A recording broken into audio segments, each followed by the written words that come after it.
Apresentamos Espiritismo, um olhar.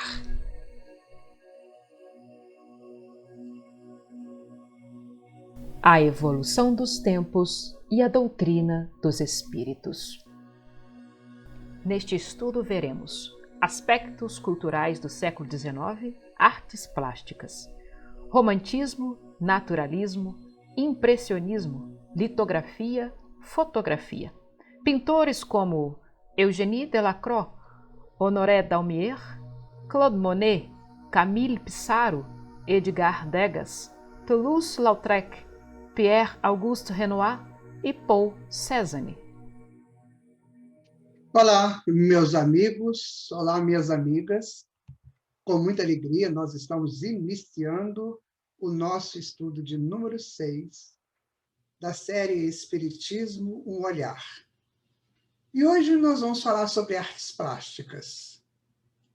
Vai ser um passeio interessante sobre o trabalho daqueles que imortalizaram em telas as suas histórias, as suas impressões, o seu sentido romântico, e que falaram de um tempo que era o tempo da vinda da doutrina espírita para o mundo. Vamos conhecer alguns desses grandes pintores, também da fotografia, litografia. Como que essa contribuição foi importante? Porque a arte plástica, geralmente, ela estabelece ali, naqueles contornos dos traços das tintas, ela estabelece uma relação do homem no seu tempo, nas suas aspirações, nos seus anseios. É isso que nós vamos ver neste estudo. Essa busca do homem por uma questão melhor, por uma apropriação melhor do seu ser humano, do seu existir humano. Vai ser um passeio lindo. E por isso nós pedimos a Jesus, e a espiritualidade, que nos conduza nele. Para que esses grandes eventos acontecidos no século XIX, no campo das artes plásticas, possam nos chegar de maneira a iluminar nossos espíritos, a fazer entender a nossa relação com o mundo. Quanta coisa para se aprender, quanta coisa para se viver no cômputo das ações dos movimentos humanos no decorrer da história. Não só a história do mundo, mas principalmente a sua história pessoal. Aquela que ele está escrevendo e deixando arquivado no inconsciente. Isso tudo num dia qualquer do futuro vai ter uma computação, vai ter uma síntese e vai ter um resultado que depois de aprimorado, polido, será um bom resultado. Serão pedras angulares dos nossos conhecimentos do amanhã, do conhecimento do universo. E é importante que a gente queira conhecer o universo. Muito embora ainda não tenhamos essa condição de irmos galhardamente conhecer o universo. Podemos lançar uma nave espacial que pode até transpor os limites do sistema solar, mas não vai trazer informações, a não ser informações ali técnicas, mas informações no sentido de fortalecer a alma, de fortalecer o coração. Não ainda teremos essa condição. E para chegarmos lá, é necessário buscarmos os nossos conteúdos, o que está impresso em nós, os momentos que nós vivemos ao longo do processo da linha evolutiva. E garanto a você que as artes plásticas fixam como imagens do inconsciente, e que quando nós buscamos esses grandes mestres das artes plásticas, as imagens saem perfeitas, porque foram construídas de forma perfeita. E vai nos ensinar a construir imagens melhores para o nosso inconsciente. buscar natureza, buscar paisagens, buscar momentos bons, buscar momentos que eu possa eternizar dentro de uma galeria de arte pura do meu inconsciente. Então, esses artistas plásticos, eles vieram mostrar isso para a humanidade. Vamos compor uma galeria de arte pura? Vamos fazer isso? Nós já vimos tantos destroços, tantas ruínas, tantos mortos pedaçados pelo chão, tantas tristezas em bordéis, em lupanares, tantos espíritos decaídos. E essas imagens ainda flutuam em nós e muitas vezes nos perturbam a vida. Agora, quando estabelecemos uma galeria de belas imagens, belas artes, ou seja, belos conteúdos de um fazer melhor, fica lindo.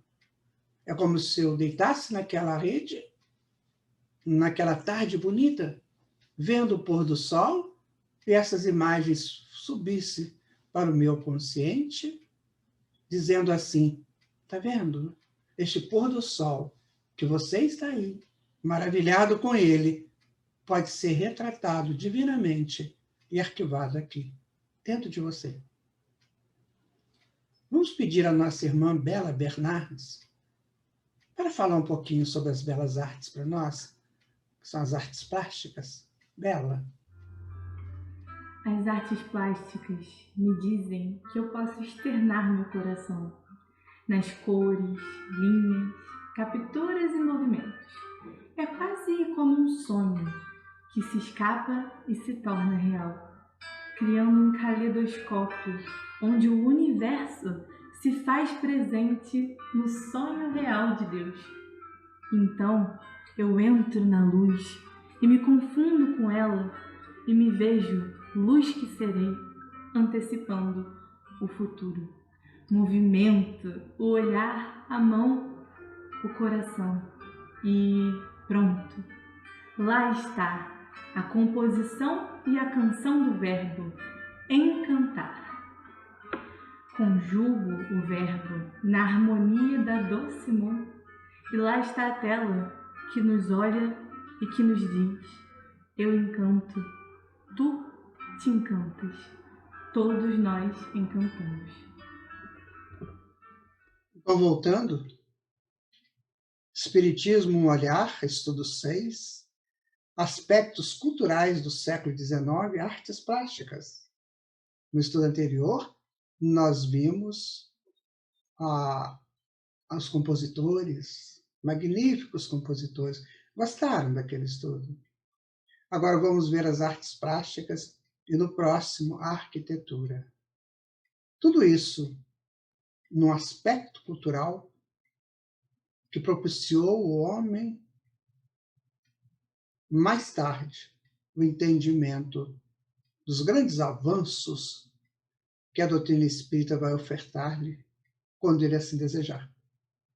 No campo da beleza, no campo da musicalidade dos enlevos, no campo da flutuação arquitetônica, tudo isso será para o homem do futuro algo muito extraordinário. O homem buscava em si a sua plenitude. Os traços dos pincéis, ora revoltos, ora suaves, retratavam a mente humana em busca da harmonia. Era um brado, um brado. Sabe aquela volta, né, dos pintores, né, nas telas, assim? Era um brado. E naquele brado eles diziam algo muito interessante. O homem buscava a si e sua plenitude. Né? Os traços dos pincéis, ora revoltos, ora suaves, retratavam a mente humana em busca da harmonia. Aquilo era um brado. Vamos? Então, o romantismo, o realismo e o impressionismo marcaram significativas revoluções na estética, Grandes gênios da pintura fizeram-se presentes no século XIX. Então, essas representações aí, romantismo, realismo e impressionismo, estiveram muito presentes naquela fase, né? Tensões entre figuras e fundos, vibrações luminosas e cromáticas do impressionismo indicam a presença de um mundo não mais sólido e homogêneo. Nós vamos ver isso mais tarde. A consciência é o fator perceptível e substancial e dá significado ao que o olhar capta, segundo um observador daquele século. Olha que interessante. A consciência é o fator perceptivo e substancial. A consciência, ela percebe e dá significado ao que o olhar capta, segundo o observador daquele século. Esses detalhes é que nós precisamos buscar sempre para os nossos entendimentos. O que a consciência faz? O que a mente faz? O que o inconsciente faz? O que é que o ego faz? Então, esse conjunto de coisas, misturado com emoções, sentimentos, afetos, memórias, pensamentos, palavras, ações, isso tudo, gente, é um cômputo que nós possuímos. Sabe que coisa interessante, né? Quando nós estávamos lá no reino animal, a gente não tinha essas coisas para pensar. Não tinha que se preocupar com isso, nada. Ali também existiam várias reações, ações, reações, mas a gente não tinha como perceber aquilo. Aí quando nós chegamos no homem, aí é diferente. Nós temos que começar a entender isso, a perceber isso. Então não dá mais para ficar andando pelo mundo de um lado para outro, sem saber o que é consciência, sem saber o que é a mente, sem saber o que é self, sem saber o que é ego, sem saber o que é inconsciente. E de tantas outras manifestações, o que é uma emoção, o que é um sentimento, o que é um afeto, uma memória, o que é um pensamento. Esse trabalho é para o homem de agora e do futuro. É isso que se chama apropriar-se de si. Buscar para si os conhecimentos daquilo que faz parte dele. Ora, eu entro numa casa, eu compro uma casa nova. Chegando lá, tem coisas que eu não tinha na minha casa anterior, ou que eu não entendia que se tivesse. Agora eu chego numa casa toda melhor, né? Com mais possibilidades, eu tenho que conhecer cada coisa, cada canto, cada cômodo, cada possibilidade, onde eu vou colocar isso, o que serve para quê, que tipo de orientação que eu vou dar a essa luz que ela entra aqui. É isso que nós temos que fazer conosco, enquanto indivíduos. É isso que a doutrina espírita vai fazer para todo mundo. Está fazendo, já fez para muita gente, está fazendo para outras tantas e vai fazer para milhares, bilhões no futuro. Então é o seu momento de saber quem é você. Sabe? De saber por que você chora quando você vê uma coisa que mexe lá com o teu interior. Por que isso acontece? Onde que foi mexer aquilo? Que região que atingiu aquele olhar para que ele respondesse com lágrimas?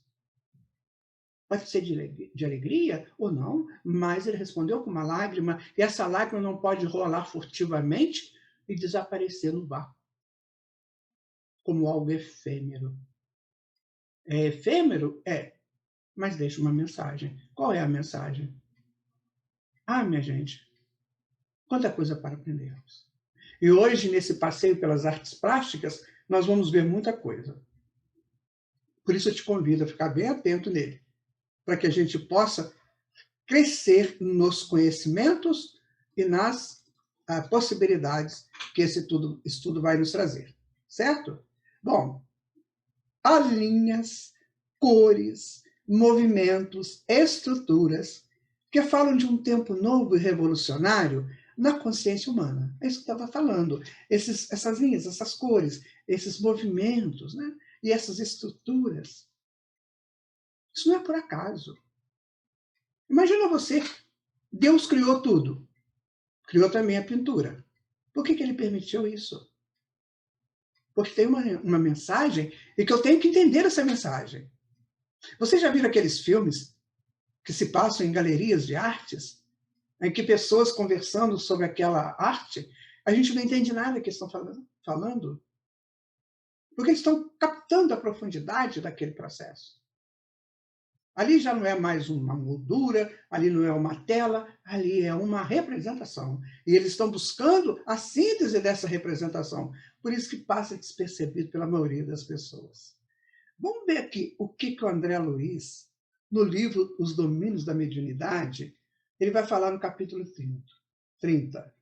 A arte é a mediunidade do belo, em cujas realizações encontramos as sublimes visões do futuro que nos é reservado. Não é o que nós estamos dizendo, não é? A arte é a mediunidade do belo. Estranho, mas belo demais. Em cujas realizações encontramos as sublimes visões do futuro que nos é reservado. André Luiz fala isso. No livro Nos Domínios da Mediunidade, no capítulo 30. Verifica lá. Agora, o romantismo, ele proclama a liberação da arte em relação à rigidez das regras clássicas. Né? Então, ele libera a arte, ele faz uma liberação a partir da arte daquelas regras clássicas que tinham nas pinturas clássicas, e até no neoclássico. Aí ele vai liberar isso, para deixar o homem ser mais ele, mais expressivo.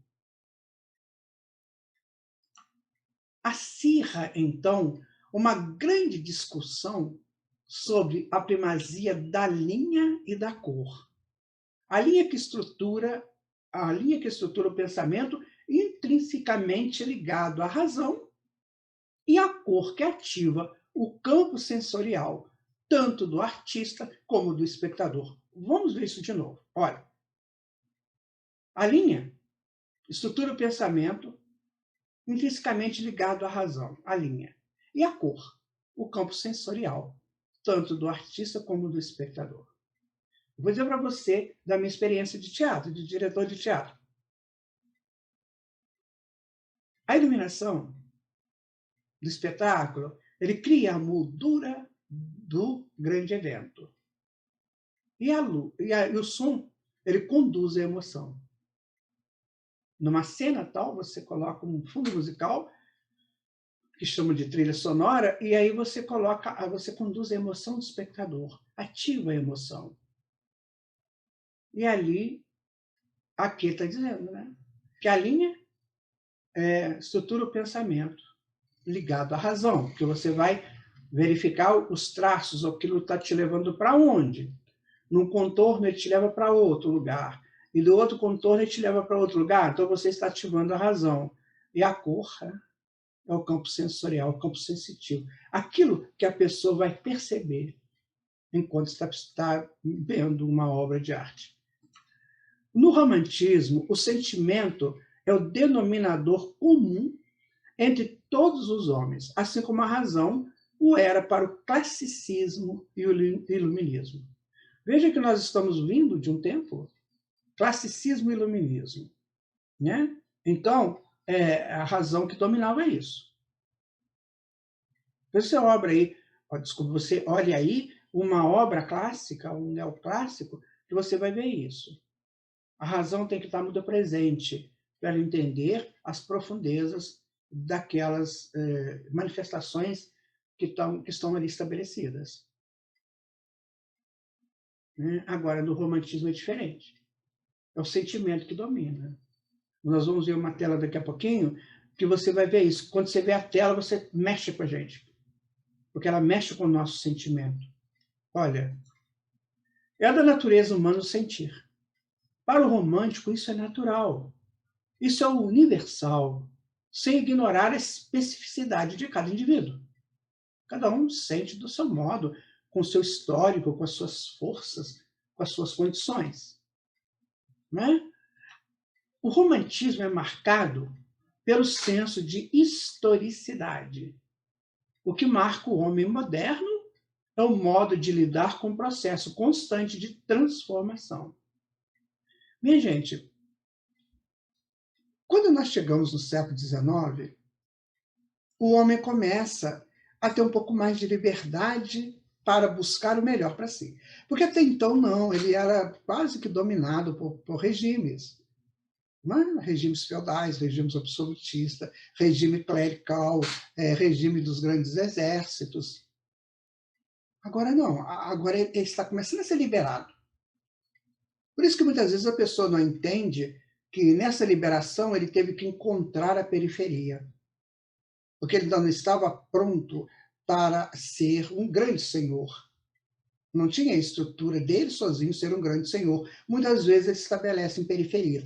Mas é na periferia que ele vai buscar o conhecimento de não ser de periferia. Porque quando eu estou no lugar que eu não gosto, eu busco movimentar para o lugar que eu prefiro. Então tudo é um aprendizado. Precisamos ver a história dessa maneira. Não é? Precisamos ver a história dessa maneira. Às vezes aquele menino que estava criado ali, naquela situação difícil, dentro de uma comuna, ele vai crescer, vai se movimentar para apropriar dos seus próprios valores, num processo constante de transformação. A Artes Plásticas fez, ela marcou isso, porque naquela época não tinha fotografia, então era a arte plástica é que era a grande condutora dessa historicidade. É a não aceitação do efêmero. Lembra que a gente falou sobre isso? Não aceitar o efêmero, que na linguagem clássica do século XIX se traduz pela turbulência das formas e dos campos pictóricos que constituem o espaço da tela. Então você não vai deixar a coisa passar. Não é um efêmero, não é uma lágrima que cai e acabou. Não, quando o artista gravou na tela aquela lágrima caindo, ele estava, através da estética, das linhas e das cores, mostrando um significado. E você tem que descobrir esse significado. Aí você vai buscar a expressão da pessoa, você vai buscar a localização da pessoa. E são os movimentos que vão acontecendo para você se identificar com aquela pessoa que chora. Então, a coisa ela se compacta como imagem em cada um de nós e como proposta para futuros trabalhos da nossa mente. Não é interessante? Vigor, gestualidade, dramaticidade, expressão legítima de sentimentos que se exteriorizam numa estrutura estética. Sim, isso é romantismo, é pintura. É tudo muito interessante, mas tem uma estrutura estética. Tem uma estrutura estética. Você já lembra da Mona Lisa? Parece uma mulher parada, né? Mas, minha gente, aquele quadro é tão enigmático que eu nem sei se o Leonardo da Vinci vai saber explicar ele. Tão enigmático que ele é. Tem muita coisa ali. Tem vigor, tem gestualidade, tem dramaticidade e expressão legítima de sentimentos. E tudo feito de uma maneira estética. Bela.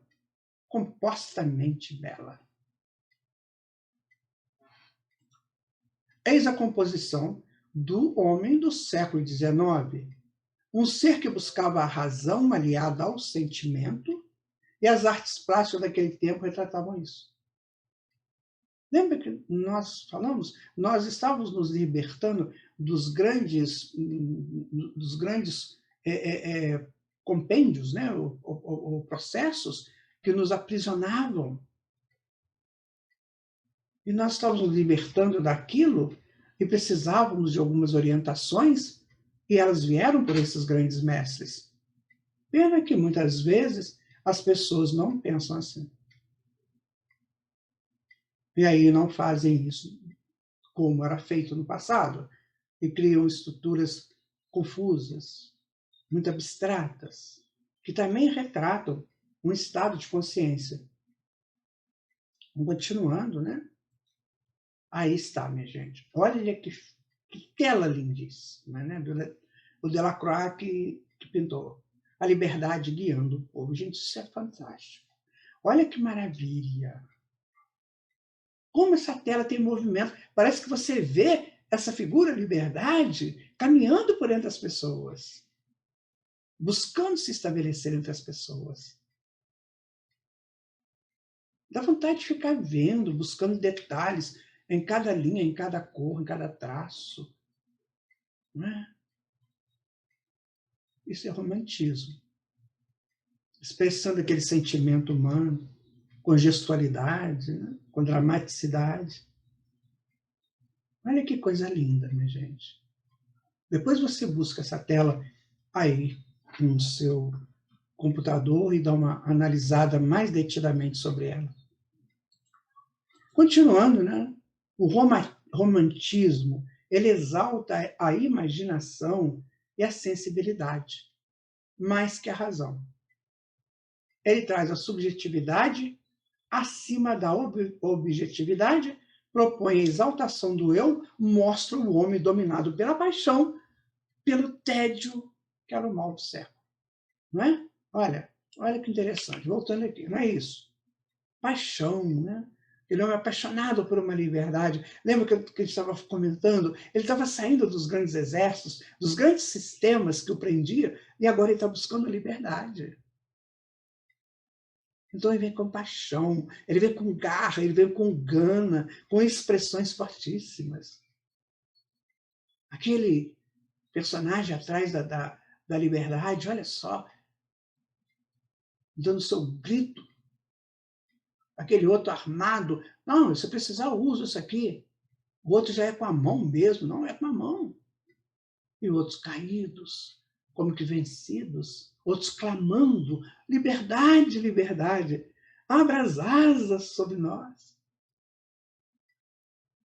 E que a voz da igualdade seja sempre a nossa voz, liberdade, como disse Cecília Meirelles.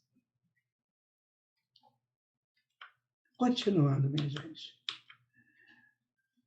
Eugène Delacroix. Mas antes de Eugène Delacroix, vamos ouvir o que o Mateus tem para nos dizer sobre o romantismo? Ouçamos o Mateus, nosso amigo, nosso companheiro de estudos. O romantismo luta a favor da igualdade e da fraternidade e participa da política. Torna-se precursor da psicanálise pela tomada de consciência da historicidade, da finitude do homem e das coisas. Lida com as paixões humanas, com as emoções e sentimentos. É preciso ajustar a criatura para a tomada de novos rumos em seu processo evolutivo. O homem caminha a passos largos para a sua libertação espiritual e vê nas telas, cores e movimentos daqueles gênios das artes plásticas do século XIX a proposta desta libertação. Em pouco tempo, a doutrina espírita chegará à consciência humana para dinamizar o homem em busca da sua subjetividade concreta, que a capacitará a ver e a sentir as cores e os movimentos celestiais que existem fora de si e dentro de si. Eugène Delacroix. Quem foi essa figura? Bom, ele nasceu em 1798 e desencarna em 1863. Ele foi um dos maiores pintores românticos franceses. Dedicou-se também ao mural, sendo consagrado como o último grande muralista de tradição barroca. Os pintores de murais fizeram um nome. Aqui no Brasil nós tivemos um grande, né? Pintor de mural, é isso. Nós tivemos outros também. Depois você pesquisa. Quem foram esses grandes pintores? Logo se ligou aos românticos.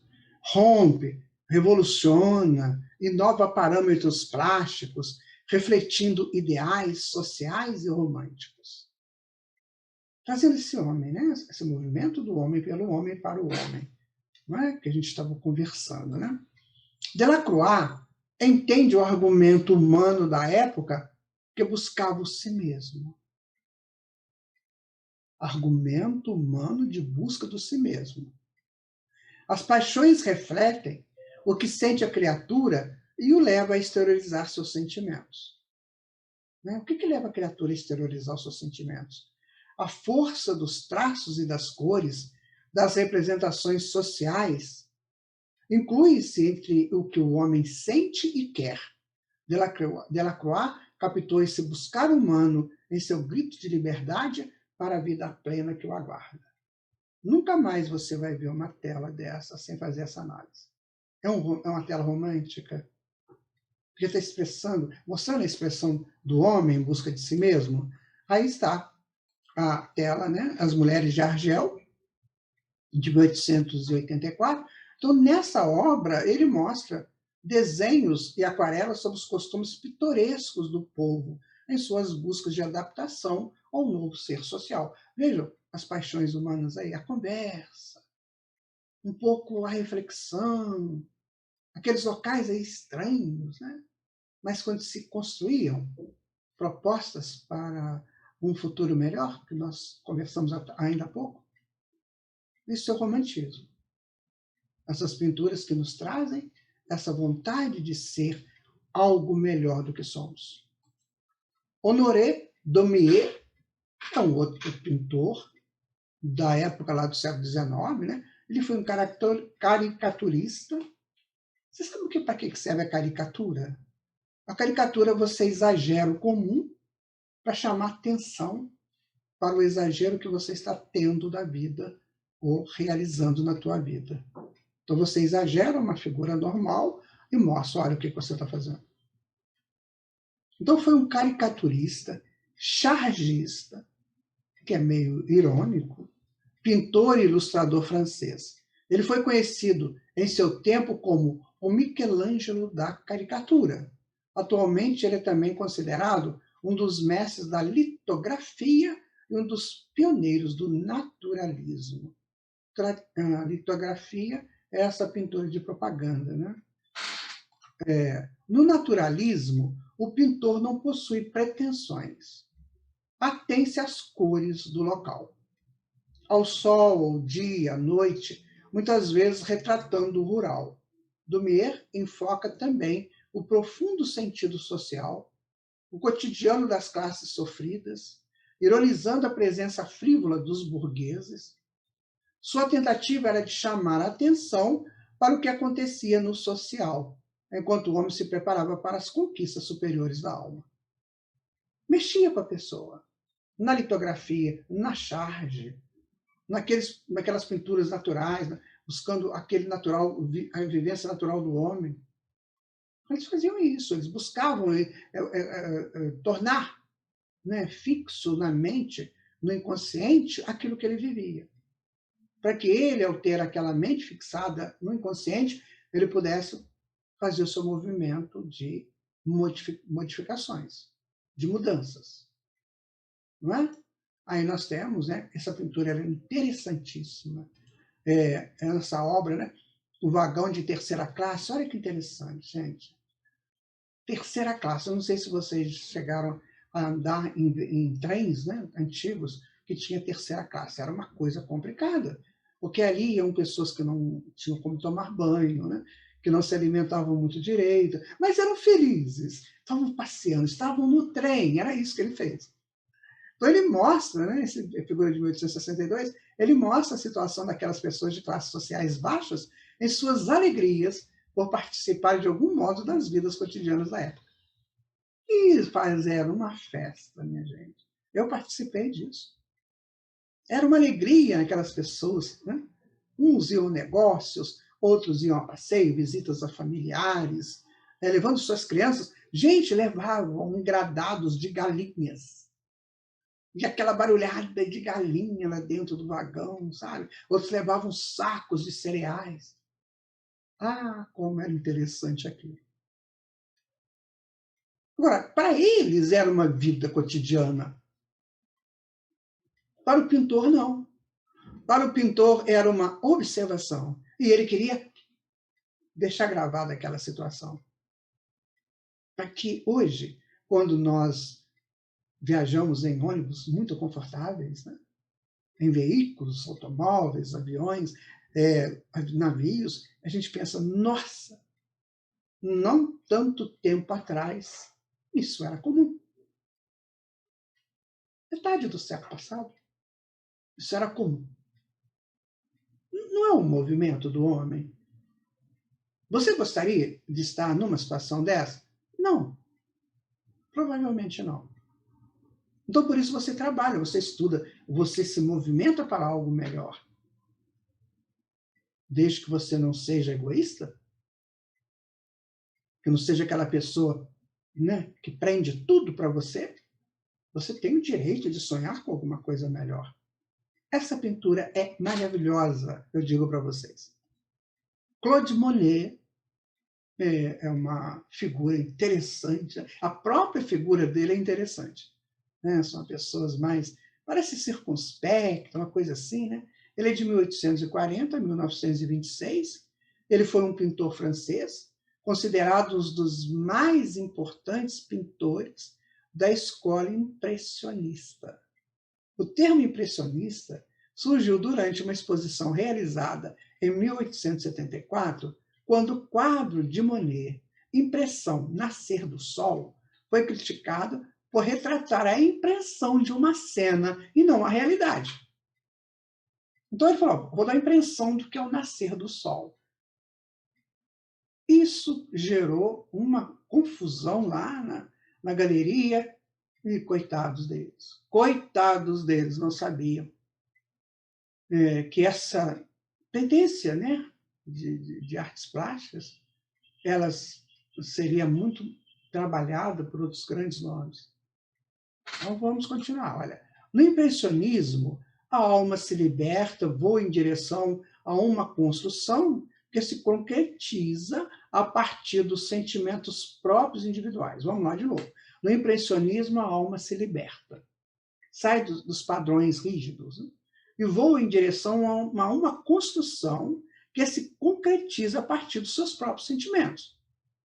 Então, por exemplo, eu vejo o nascer do sol, que é o caso aí do Monet. Eu vejo uma cena, o nascer do sol. Mas aquilo que está acontecendo lá não é o que está acontecendo cá dentro. Então, o que eu faço? Eu tenho uma impressão daquilo que está acontecendo. Então, eu guardo dentro de mim aquela impressão. Por que eu guardo aquela impressão? Porque eu posso mudá-la. Num outro momento, de pensar no nascer do sol, eu modifico aquela impressão original por uma outra impressão. Então, são quadros em movimentos. Você tem impressão, você não tem aquilo detalhado, definido, cravado, pacote. Não, você tem possibilidades. É o que o homem buscava, gente. Possibilidades da vida, né? Eu gosto muito do impressionismo, muito. Né? A técnica avança pelo interior humano, buscando refúgio e adequações ao que ele já consegue propor a si. É a busca da sua realidade, das suas impressões do mundo e da vida de si mesmo. Então, o impressionismo esboça e o homem conclui. Você conclui. Veja bem. Aí está uma tela do Monet, tá? Impressão Nascer do Sol, de 1874. Então, Monet mostra os afazeres cotidianos dentro de uma perspectiva nova que revolucionaria a pintura. Esse senhor barqueiro, né? Esse barqueiro aqui, essas pessoas, elas são muito românticas, porque elas mexem muito com as suas expressões, né? Ele está aqui com um amigo, uma pessoa, ele está lembrando na esposa que ficou, no filhinho que ficou, lembrando nos seus pais. Então, ele está mexendo muito as suas emoções. e está vivendo esse quadro aqui. Então, olha só, ele tem uma impressão de que está nascendo o dia, né? Está nascendo o sol. Mas ele está gravando também, junto com esse nascer do sol, outras emoções. E aí, depois, quando ele lembrar de um nascer do sol com ele lá no mar, no rio, onde ele estivesse, ele vai lembrar assim, poxa, cada nascer do sol era diferente. E eu posso lembrar de quase todos, como era naturalmente. É isso que é impressionismo, gente. É isso que eu penso em impressionismo. Pizarro, né? Camille Pizarro, também uma figura muito interessante na época, é de 1830 a 1903. Ele foi um pintor francês, cofundador do impressionismo. A partir de 1885, ele militou nas correntes anarquistas, criticando severamente a sociedade burguesa francesa. Deixa eu explicar para vocês. O anarquismo ele é uma pseudo-rebelião de algo que eu não estou gostando. Então, eu não aceito a proposta e não faço a proposta. Então, isso é anarquismo. Quando o anarquismo vem com uma proposta superior, você constrói algo melhor. O grande problema é quando você cria o anarquismo e não propõe nada de superior. Fica o anarquismo pelo anarquismo, que aí vira uma confusão muito grande, que ninguém entende ninguém. Então, quando você quiser revelar de algo que você não esteja gostando, você primeiro pense numa proposta melhor. Preste atenção também, não é só aquela proposta que vai agradar você, que vai ser útil a você. Não, para o todo. Pense-se como Deus, que olha para todos. Olha igual para todos. Aí você vai usar o seu anarquismo para algo melhor. A obra de Pizarro se caracterizou por uma paleta de cores cálidas e pela firmeza com que consegue captar a atmosfera por meio de um trabalho preciso de luz. Aí são gênios que fazem isso. Para quê? Para nos ajudar. Provavelmente eles já trazem tudo isso no seu inconsciente, em experiências transatas, né? Tanto aqui no plano físico quanto no plano espiritual. Veja como é que eles mostram para nós esse movimento. André Luiz, vendo uma pintura magnífica lá nos salões de um pronto-socorro no Umbral, ele olha e lembra dessa pintura aqui na Terra. Ele fala assim, olha, engraçado, copiaram essa pintura que tem lá no mundo. Ah, não é bem assim, não. O mundo copiou essa daqui.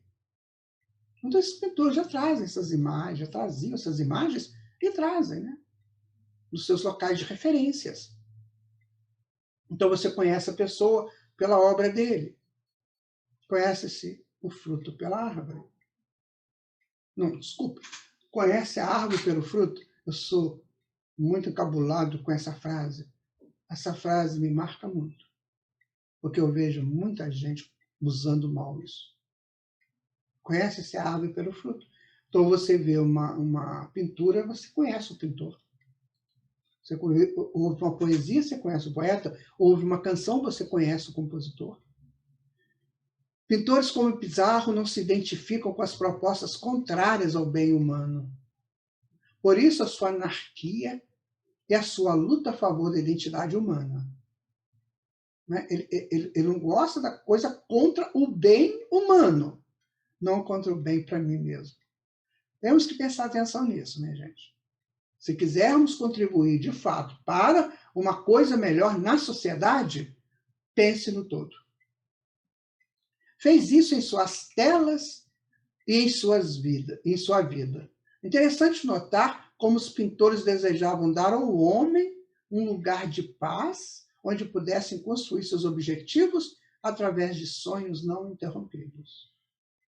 Ou seja, você está sempre querendo algo mais. Você sonha uma coisa e realiza, sonha e realiza. Não é ficar só preso a sonhos também, não. Então você cria uma bolha de ilusão. É você sonhar e fazer, sonhar e fazer. Dentro da possibilidade de cada sonho. Degas, né, é outro pintor, né, francês, de 1834 a 1917. Ele foi gravurista, né? Tinha os retratistas, né, que faziam os retratos das personalidades. Escultor e fotógrafo francês. É conhecido, sobretudo, pela sua visão particular no mundo do balé. Sabendo captar os mais belos sutis cenários, a arte impressionista é descrita frequentemente pelos efeitos de luz ao ar livre. Essas características não são, no entanto, aplicáveis a Degas, mesmo tendo sido um dos principais animadores das exposições impressionistas. Então, a arte impressionista é descrita frequentemente pelos efeitos de luz ao ar livre, mas ele fazia diferente. Ele buscava os balés, né? Os locais fechados. Interessante observar como a arte acompanha os movimentos evolutivos da humanidade. O impressionismo tinha seus grandes representantes, e outros gênios das artes plásticas deveriam trazer novas opções para o homem em sua constante e acentuada busca do novo, capacitando-se sempre para o encontro definitivo com Deus. Então, o impressionismo tinha esses grandes representantes. Eles tinham que trazer novas opções para o homem em sua constante e acentuada busca do novo. É dessa busca do novo que vamos nos aproximando de Deus gradualmente. Aí está, gente. Olha que quadro magnífico. Que coisa linda essa gravura dele. O que ele diz? Chamam-me o pintor das bailarinas, disse Degas. Não compreendem que as bailarinas são um pretexto para pintar belas texturas e reproduzir o movimento.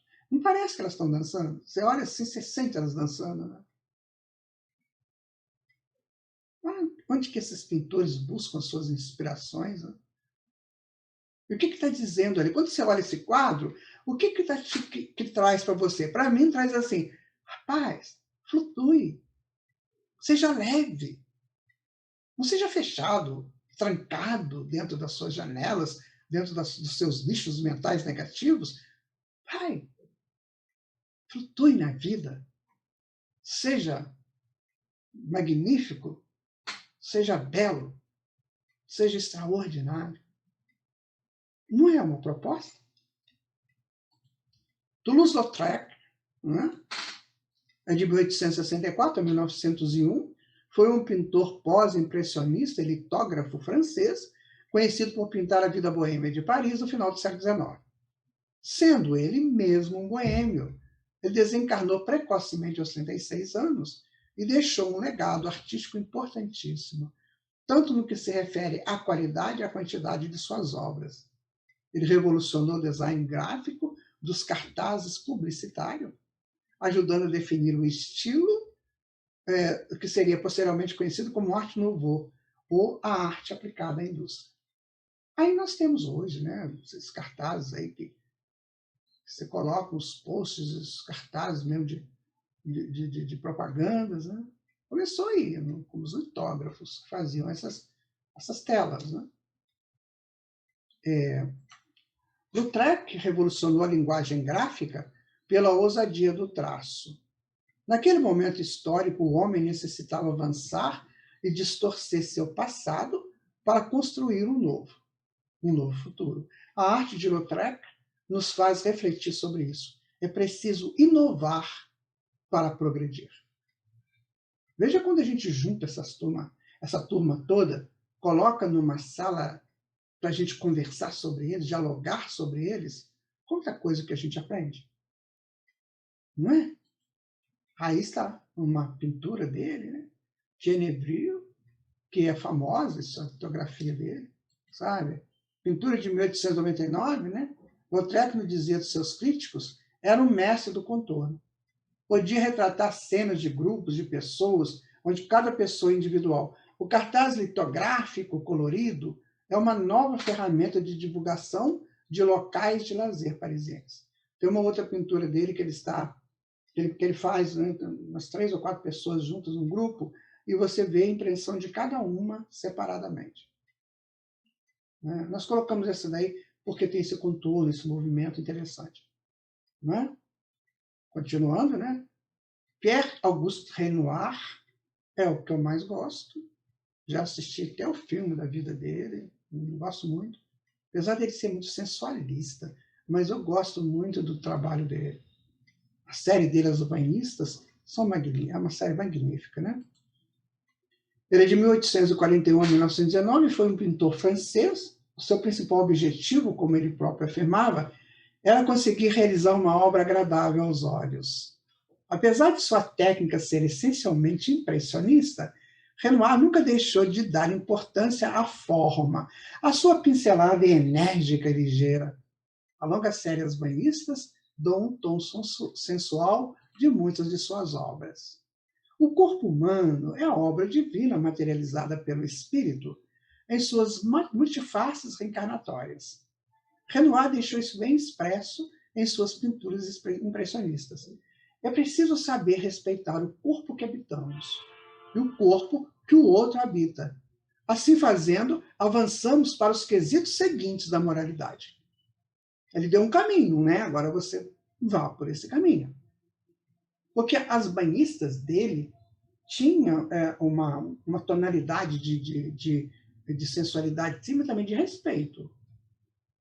Sabe? Ele inclusive, ele tinha como musas as próprias mulheres que viviam ali na casa dele.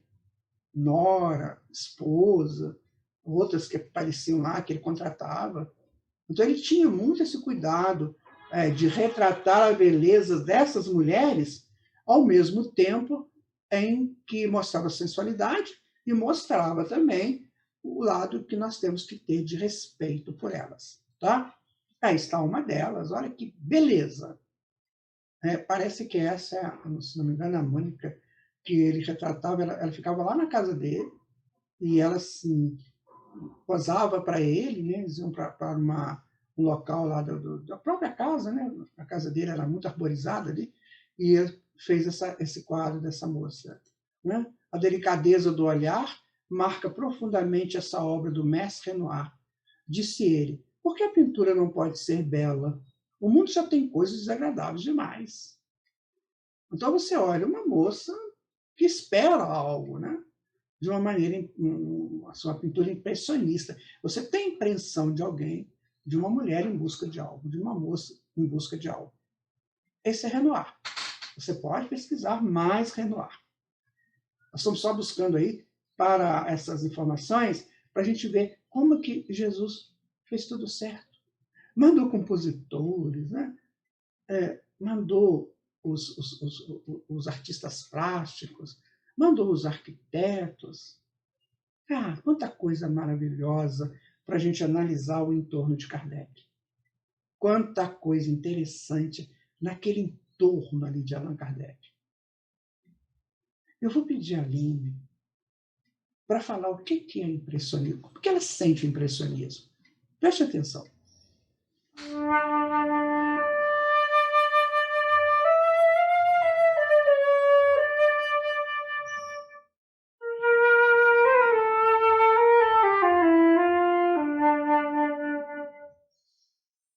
A impressão que me dá quando vejo no salão uma tela impressionista é de que darei um salto buscando o que está fora e trazendo para dentro de mim, qual água nas tintas, formando uma aquarela.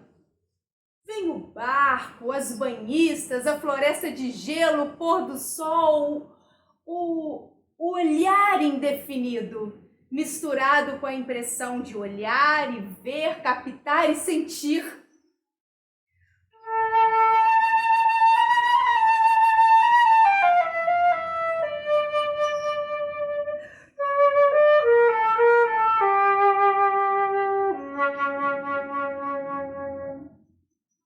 Geniais foram eles que distorceram o real, meio clássico, meio romântico e quase já pintando o quântico, que não demorava a surgir.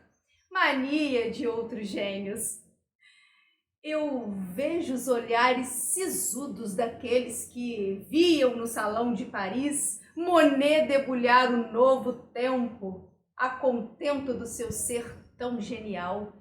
Renoir exibir o formato humano Edgar Degas dizer: venham, juntem-se a nós.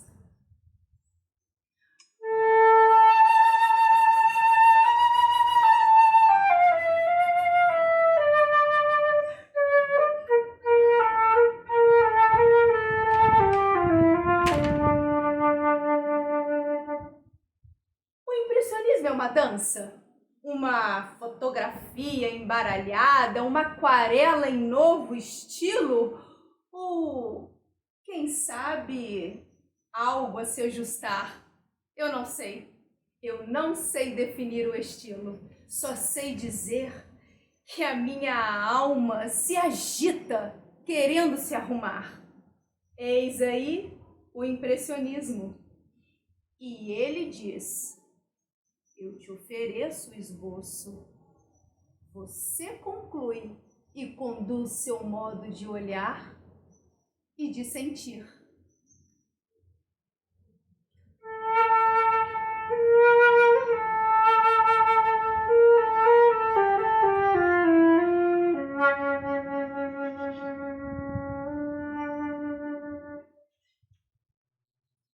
Voltando, nós temos o Paul Cézanne, ou Cézanne, como alguém gosta de dizer. Cada um fala de um jeito, né? Porque essas palavras às vezes chegam para o brasileiro, para o português, um pouco diferente. Ele é de 1839 a 1906, foi um pintor francês pós-impressionista, cujo trabalho forneceu as bases da transição das concepções do fazer artístico do século XIX para a arte radicalmente inovadora do século XX. Ele fez a transição. Nós vamos ver daqui a pouco uma pintura dele de transição, né? Cézanne pode ser considerado como a ponte entre o impressionismo do final do século XIX e o cubismo do início do século XX. Cultivava, sobretudo, a paisagem, a representação da natureza mortas, das naturezas mortas, mas também pintou figuras humanas em grupos e retratos. Ele estava fazendo essa transição, né, gente? Que Picasso depois trabalha no século XX, o cubismo. Então ele estava fazendo essa transição. Porque tudo é movimento. Como dizer assim, minha gente, romantismo, naturalismo, impressionismo, ótimo, valeu, agora precisamos modificar, precisamos continuar avançando. Ou seja, dizendo para você, espírito, não fique parado, pregado. Caminho. Né? Uma palavra define Cézanne: transição. Tudo seria mudado no século XX. O século das profundas transformações. O homem se tornaria conhecedor do mundo de fora para entender o mundo de dentro. E outra coisa, ele teria que se agigantar no mundo de fora. É interessante a gente observar isso. Às vezes nós vivemos situações que são muito difíceis para nós. São propostas, desafios muito, muito difíceis. Aí você pensa assim, mas para que eu estou vivendo isso? Por que de repente essa coisa apareceu na minha vida? Eu não procurei isso, para que isso veio? Então você tem que se tornar um gigante para vencer aquilo, não é? Muitas coisas difíceis. Por que isso acontece? Quando você tem um grande desafio externo, porque, na verdade, o grande desafio é interno. Lembra da figura mitológica do herói? É quando você tem que vencer as suas ilhas, você tem que vencer os seus momentos aí encravados, em lugares perigosos, tenebrosos, que a mitologia retrata, né? Nos Hades, nas estruturas dos grandes reinos, quando você tem que derrotar a Medusa, né?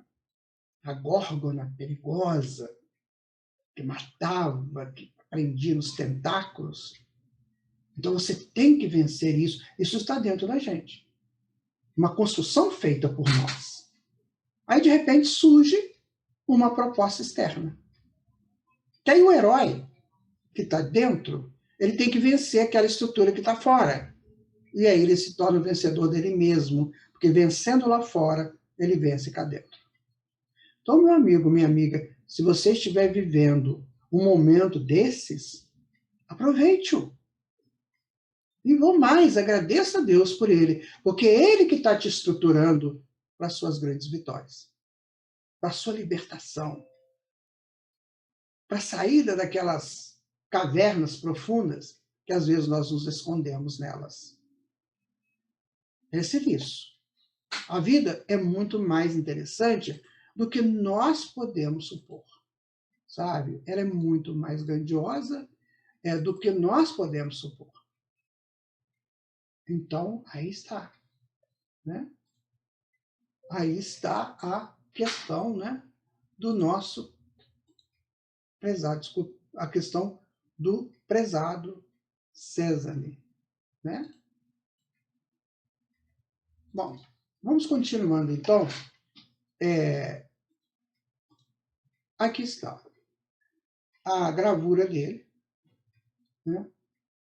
A transição. É uma natureza morta. Concordam? É uma natureza morta. E a transição é exatamente, né, dessa natureza morta para o cubismo. A natureza morta impressionista, que aí você vê essa jarra de frutas, alguma coisa próxima, aquele relógio lá. Isso é impressionismo.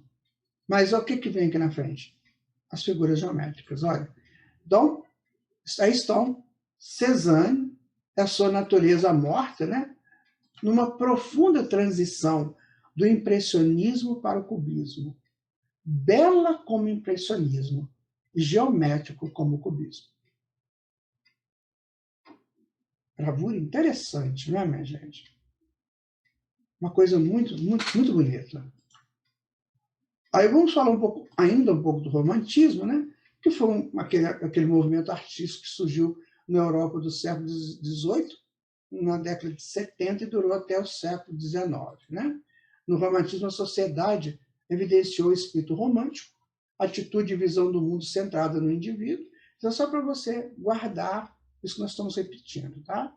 Atitude e visão do mundo centrada no indivíduo, com o objetivo de se diferenciar dos pensamentos do iluminismo, que colocava a razão como centro do mundo e pregava a objetividade. Agora não, agora eu vou pegar também a subjetividade. Eu vou buscar outras atitudes. Tá? Em grande parte do século XIX, o romantismo e esse espírito romântico produziram teorias filosóficas e obras de artes bastante subjetivas. Os romancistas tinham a intenção de retratar o drama e as emoções humanas, os amores trágicos e os ideais utópicos. É assim que nós somos. Esse monte de emoções. E o que nós temos que fazer, então, com esse monte de emoções? Ordená-las. Coordená-las. Para que elas não sejam parceiras. Porque se elas ficarem degringoladas, elas vão nos perturbar. Então, compete ao homem desenvolver, sim, os seus potenciais, mas compete também saber introduzi-los no campo mais sagrado de harmonização. Lembra que a gente conversou sobre sagrado? Então, esse homem barulhento, complicado, né? De emoções flutuantes, que ainda existe hoje muito, mas que ele busca agora se harmonizar dentro do sagrado. O sagrado, ele sempre tem um portal. Né? Deixa eu falar mais diretamente com vocês. Então. O sagrado, ele sempre tem um portal. Quando você vai num templo, você tem aquela porta de entrada. Muitas vezes, não sei se você observa isso, mas em templos muito famosos, tem muitas inscrições naquele portal. Que são as inscrições que te conduzirão ao sagrado que está ali dentro. Geralmente, o sagrado é estabelecido no meio. Quando iam se montar uma cidade, eles pensavam qual era o meio da cidade e botavam ali o templo. Então, esse sagrado tem um templo e ele está no meio. Isso acontece conosco. Qual é o meu portal do sagrado? O que eu permito que entre no meu sagrado? Qual a inscrição que eu coloco lá na porta do meu sagrado? Né? E aí, uma vez penetrado ali, eu estou no meio da minha estrutura. Veja o que o romantismo fez. Ele pegou esse homem que vinha meio que perdido de várias civilizações, de vários estágios civilizatórios, de vários conteúdos confusos, complexos, que ele não dominava, e agora ele tem que pegar isso tudo, juntar isso tudo e fazer disso um contexto de organização para ele mesmo. Então o romantismo ajudou.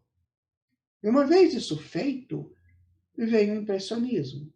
Então agora eu vou captar as imagens de fora apenas como uma impressão do que existe lá fora, para que eu, trazendo para o meu sagrado, eu possa modificar aquela impressão em algo positivo. Então, na janela ou na parede do meu templo sagrado, eu não vou colocar a impressão do nascer do sol. Eu vou colocar o nascer do sol dentro daquela possibilidade que eu necessito. Como chega esse sol para mim? Em que altura da linha do horizonte?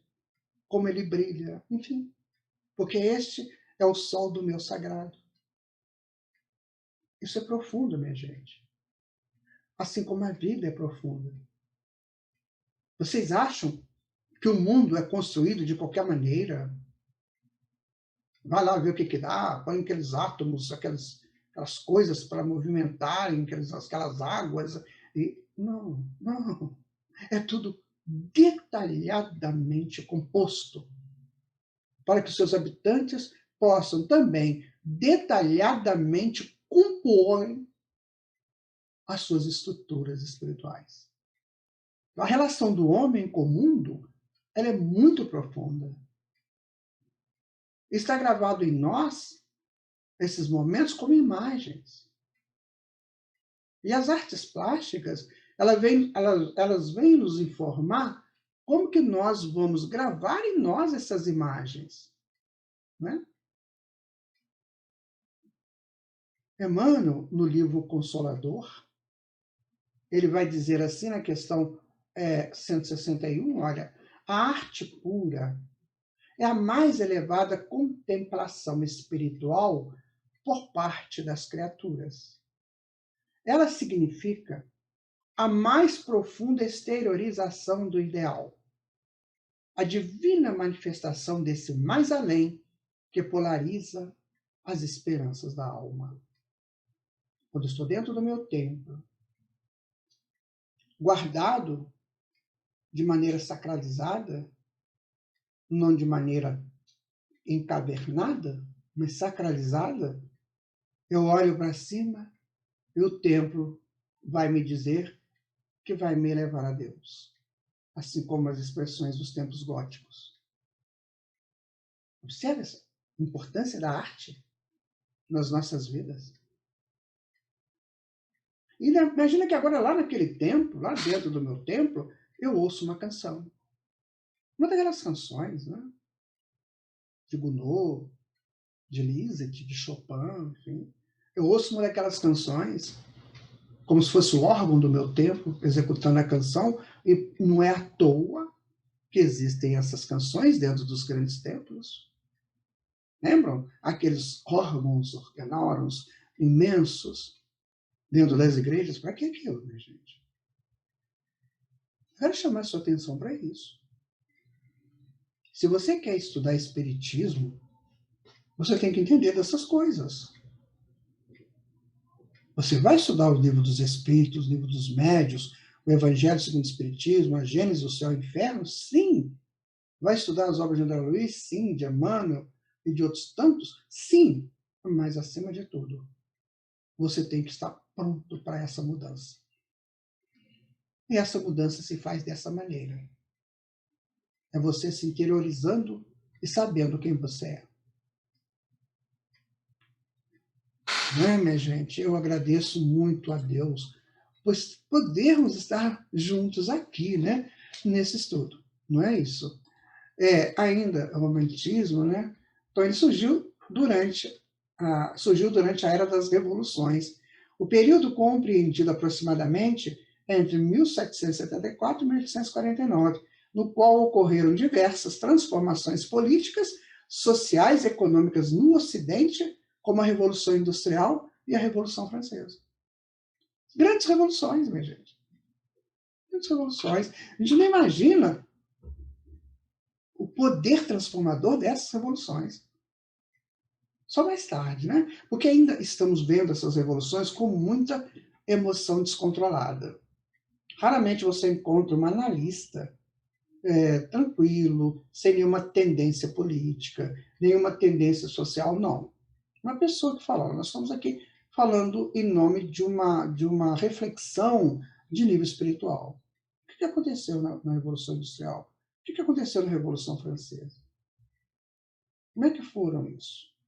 O que isso foi propício à humanidade? Nós estamos carecendo disso, né? Estamos carecendo. Principais características do romantismo é a liberdade de expressão e de criação. Liberdade. Nós estávamos presos aos grandes concretos, né, antigos. Rebeldia, idealismo, individualismo, nacionalismo, valorização da natureza, pessimismo, escapismo, sentimentalismo. Tudo muito ligado ao interior humano. Tudo muito ligado a ele. Continuando, né? Gonçalves Dias, Álvares de Azevedo, Casimiro de Abreu, Castro Alves e José de Alencar foram os principais autores representantes do romantismo no Brasil. Pedro Américo Almeida Júnior, Araújo Porto Alegre e Victor Meirelles foram os principais pintores do romantismo no Brasil. Então, nós temos aqui. Você pega, por exemplo, Castro Alves, aquele fervor dele, né, de libertar os escravos, José de Alencar com aqueles livros tão bonitos, né, onde o homem buscava a sua companheira, a companheira buscando o seu companheiro. Né? Surgiu o Guarani, lembra que a gente falou de Ceci, Peri? Gonçalves Dias com seus poemas. Né? Ah, quanta coisa bonita! Vamos ver, então, o impressionismo. Né? Ele foi um movimento que surgiu na pintura francesa do século XIX. Vivia-se esse momento, a chamada Belle Époque, ou Bela Época em português. O nome do movimento é derivado da obra Impressão Nascer do Sol, que a gente já viu, do Monet. Né? Começou com um grupo de jovens pintores, que rompeu com as regras da pintura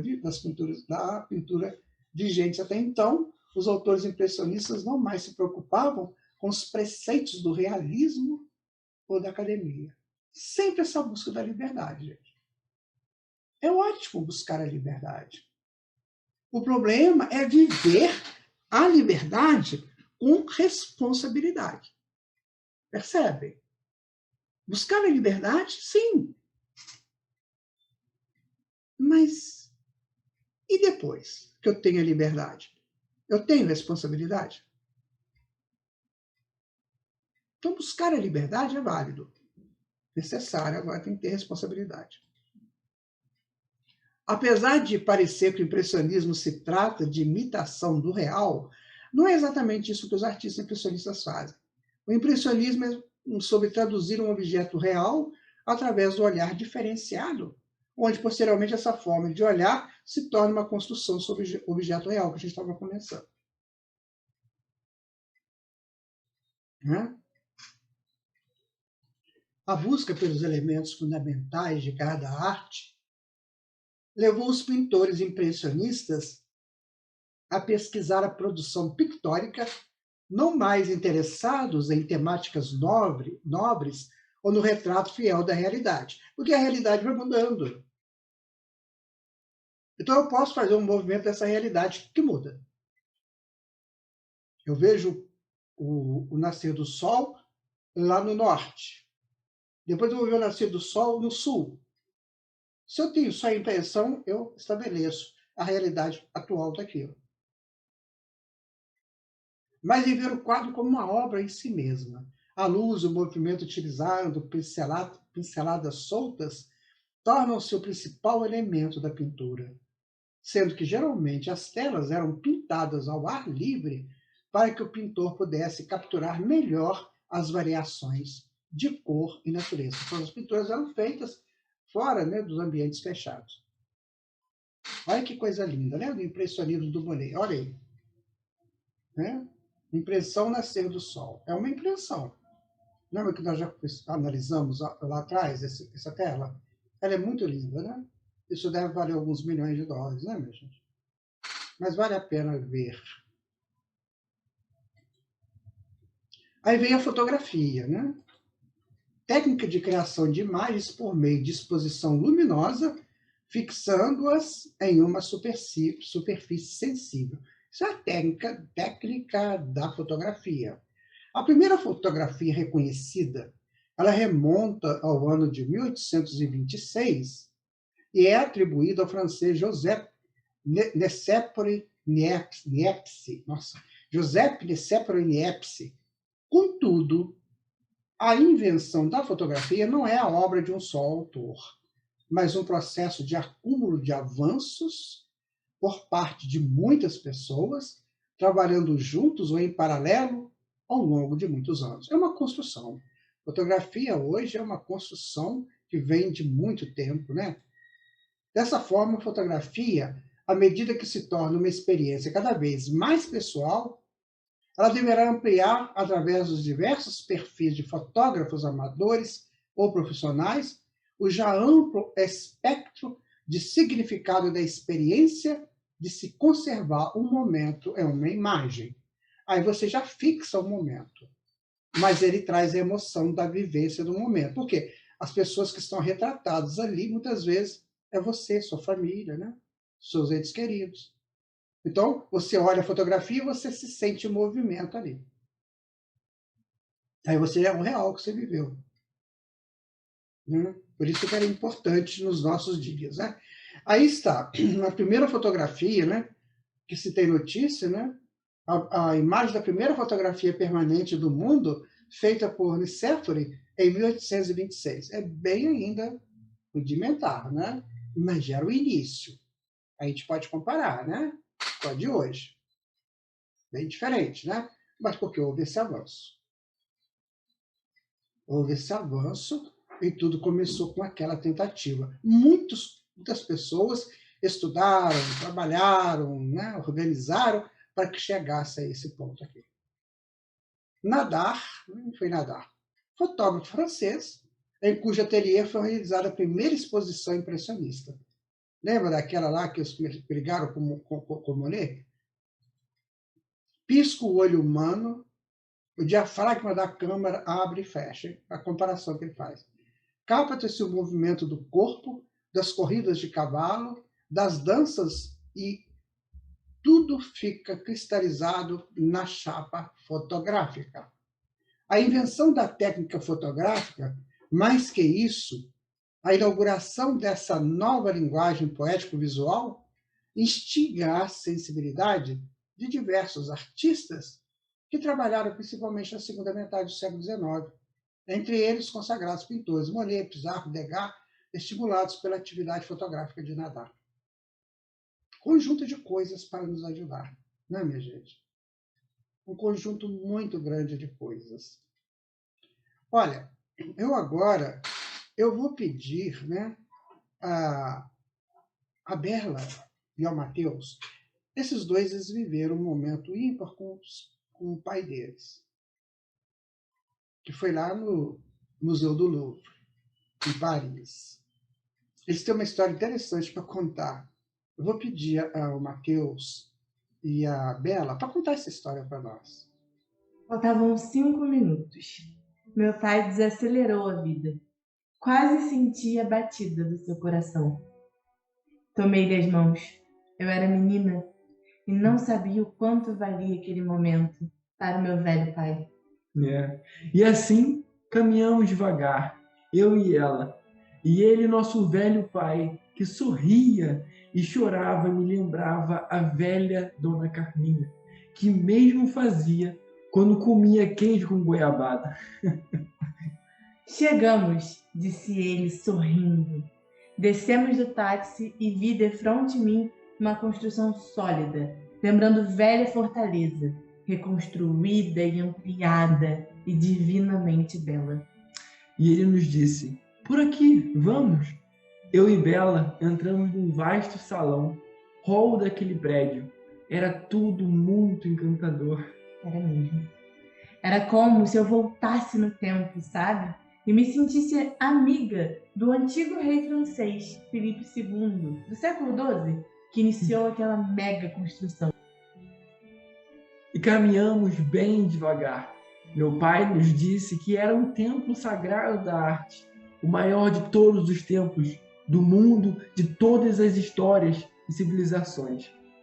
E nos disse para ficarmos atentos, bem atentos, e desfilaram aos nossos olhos as mais belas pinturas, esculturas e obras outras que nem sei denominar. Meu pai sorria, chorava e caminhávamos devagar, e ele nos dizia: tudo aqui é magistral. Estamos no Templo das Artes Plásticas. Estamos no Museu do Louvre. São mais de 380 mil objetos das mais diversas antiguidades: Egito, Oriente Próximo, Grécia, Etrúria e Roma, e também a arte islâmica. Veja aquele vaso, aquela gravura, aquela pintura. E assim passamos o dia inteiro. No outro dia acordamos. Era hora de retornar. Para o museu ou para a nossa casa? Difícil de responder. Nosso pai já nos aguardava e, olhando firmemente nos nossos olhos, seus filhos amados, disse com voz de trovão e bem aprumado no corpo: vamos. Bom, minha gente, estamos terminando o nosso estudo de hoje, estudo de número 6, Artes Plásticas. Agradeço a Bela e ao Matheus por esse carinho deles, né, de participar aqui conosco. Eu agradeço a Aline, que também participou conosco nesse estudo. E nós vamos terminar hoje. Eu vou contar para vocês que um dia, há muitos anos atrás, né, eu estava meio cabisbaixo, e se tivesse ali um pintor, ele ia provavelmente pintar um homem pensativo, né, olhando muito para o futuro, será o infinito, em busca de alguma coisa que suprisse as dificuldades daquele momento. E aí um poema foi se construindo na minha cabeça. E eu fui escrevendo um poema. Vamos caminhar, vamos buscar esse céu infinito tão escondido pelos nossos ais. Vamos lá nas estrelas, além das estrelas. Eu escrevi isso. Depois, quando acabei de escrever, eu achei lindo aquilo. Eu falei, gente, eu estou buscando isso, eu estou buscando o céu infinito. Então, nós denominamos o poema de Céu Infinito. Passado alguns anos, eu conheci um compositor, um amigo meu, músico, cantor, e ele falou assim: posso musicar? Eu digo, claro, um prazer. E ele musicou, está no CD dele, né, chamado Tocados por Ele. Então, eu vou pedir o Martom Castro e cante para nós o Céu Infinito. E com ele nós vamos terminar o nosso estudo de hoje, agradecidos a Deus, a Jesus, a espiritualidade amiga e a você, a vocês que estão aqui conosco. Muito obrigado, muito obrigado. Com vocês, Céu Infinito.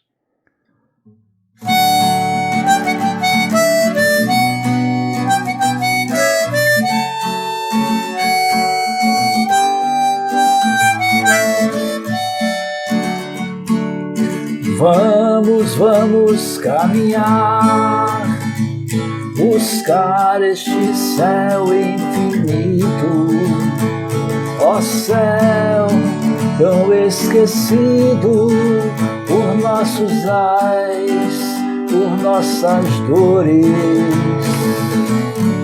Vamos lá nas estrelas, além das estrelas. Não fique pregado no chão, coração partido, chorando que o tempo levou.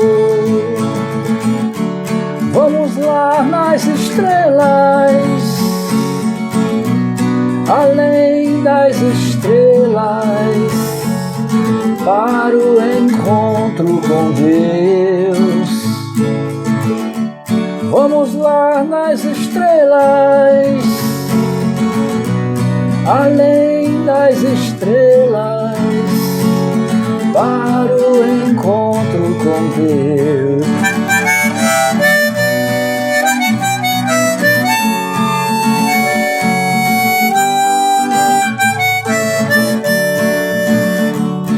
Esqueça, vamos caminhar, buscar este céu infinito. Ó céu tão esquecido por nossos ais, por nossas dores.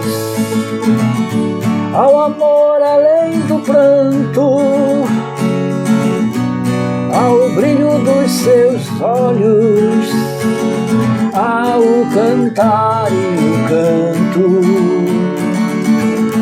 alegria, aurora nova e o encontro com Deus. Vamos lá nas estrelas, além das estrelas, para o